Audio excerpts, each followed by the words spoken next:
Hi, YouTubers and Facebook family and friends. This is Lady Di coming at you today in reference to financial freedom during this holiday season. Oftentimes, during the holidays, we overspend, we take out loans, and we get caught up in a lot of unnecessary debt. First off, we have to remember that Jesus is the primary reason for the season. We've incurred a lot of commercialism. We've bought into the advertisements, and we're spending money that we really don't have. We're taking out loans. We're borrowing from our neighbors. We're borrowing from our friends. We're borrowing from our families.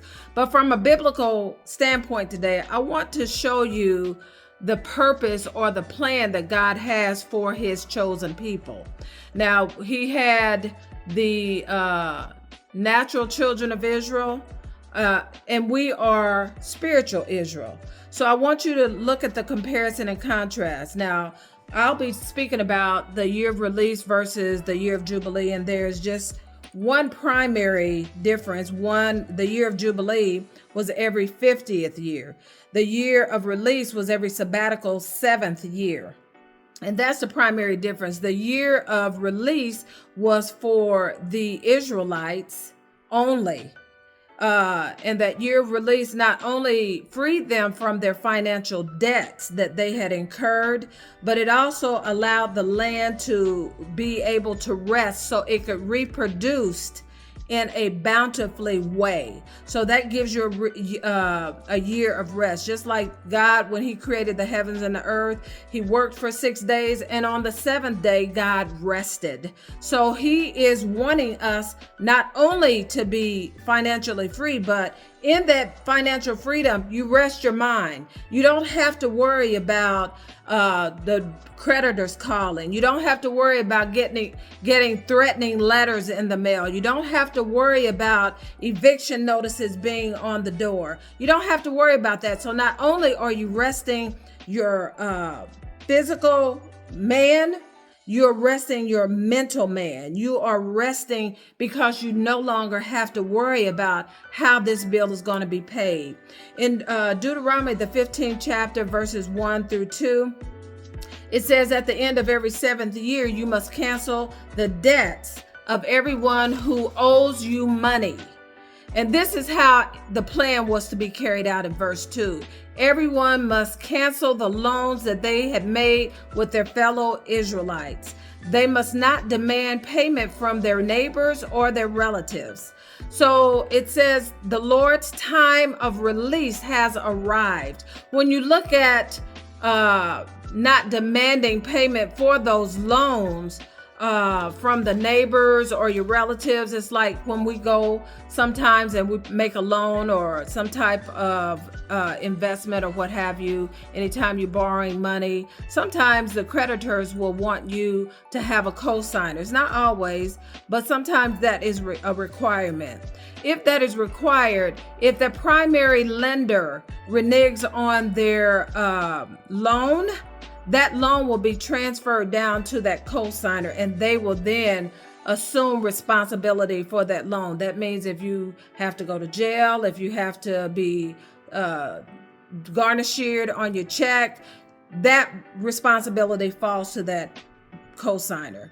And it says, for the Lord's time of fullness of release has arrived.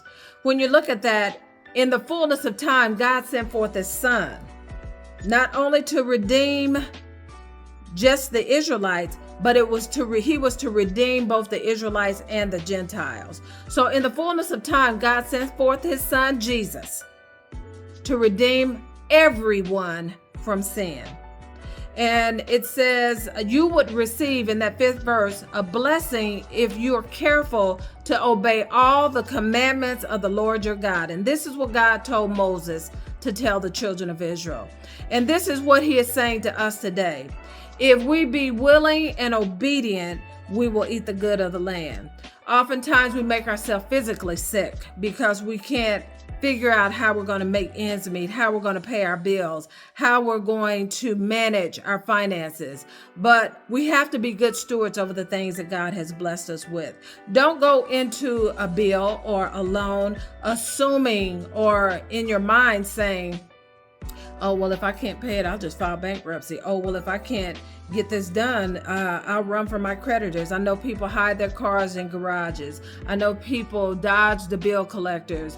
I know people lie their way out of things, but that is not the way of God. In Romans, the 13th chapter, verses 1 through 8, I'm going to skip hurriedly. It says, let every soul be subject unto the higher powers, for there is no power but of God. And the powers that be are ordained of God.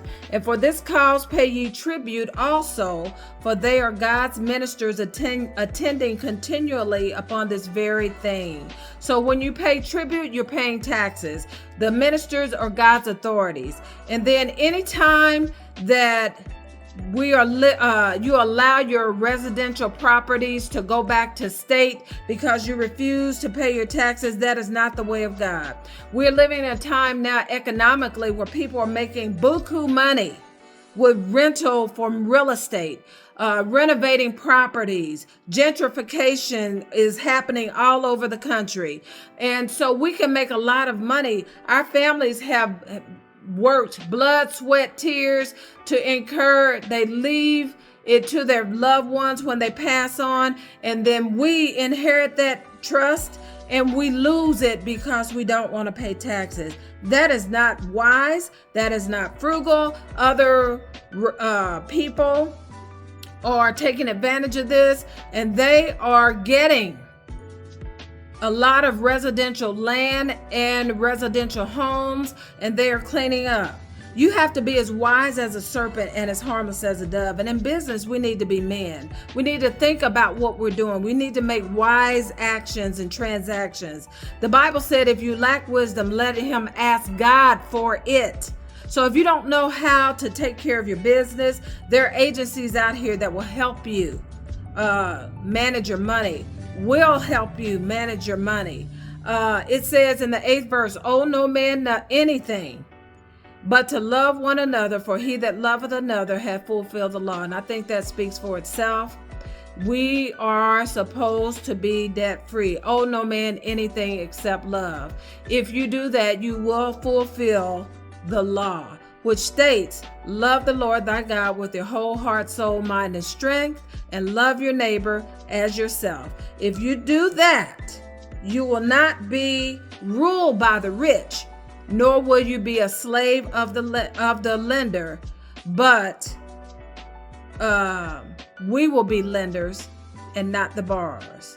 So in the meantime, love God, love people, and love sharing God with people. And remember, it's not the money, it's the mentality. Peace.